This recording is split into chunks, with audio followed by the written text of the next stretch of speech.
Invite Caterina, our first speaker, up to give her testimony. Hi, everyone, and thank you for the opportunity to speak to you tonight. So, I grew up in a busy Catholic household as the youngest of 5 children. According to my parents, I was generally a very happy child and pretty silly child too, but I always felt I was more sensitive than others. Throughout school, I was bullied a lot, especially for my weight and my family's economic status. My faith and my relationship with God was often something I leaned on for consolation and support in these trying times. That being said, as I grew up, I became more and more aware of my sin, and I began developing the core belief that God could only love me if I was good.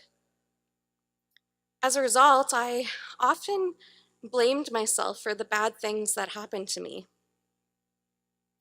When I was 12, I went to a 2-week-long summer camp where I was emotionally and physically abused.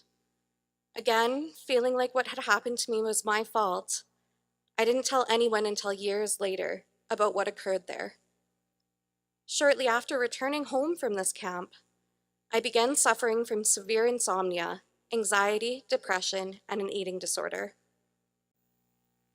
I started really struggling in school and had a lot of trouble staying focused and getting my assignments done on time. At the same time, the bullying continued, and I lacked a lot of support.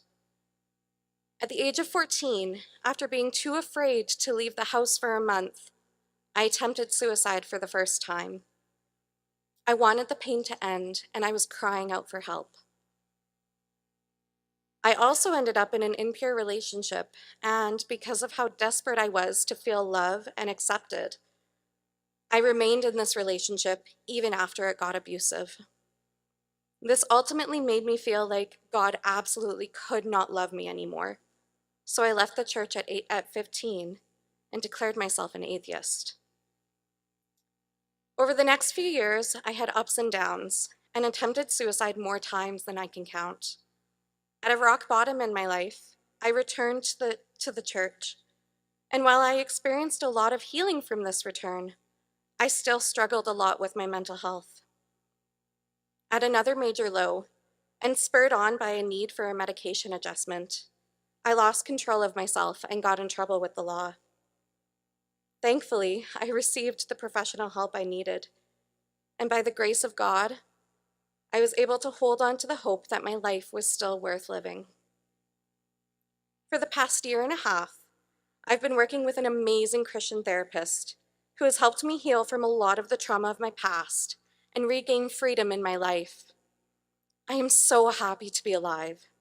I thank God every day for my parents, friends, and the professional supports who kept me alive when I wanted to die.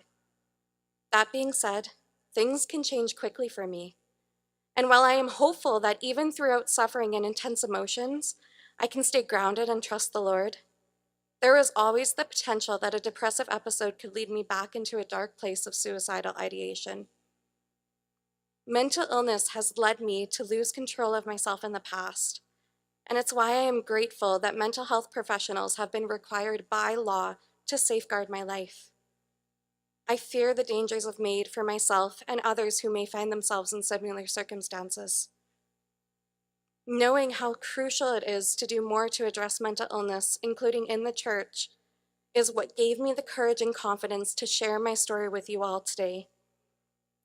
I thank God for bringing me to where I am today and for showing me time and time again that His love and mercy is greater. Jesus has taught and is teaching me to trust Him more and more, knowing that He will always love me and desires me to be a saint even more than I do. I hope we can all pray and work hard together to ensure the safety of all people who, like me, suffer from mental illness, so that everyone can discover or rediscover the freedom and hope I found and in which I now seek to live. Thank you.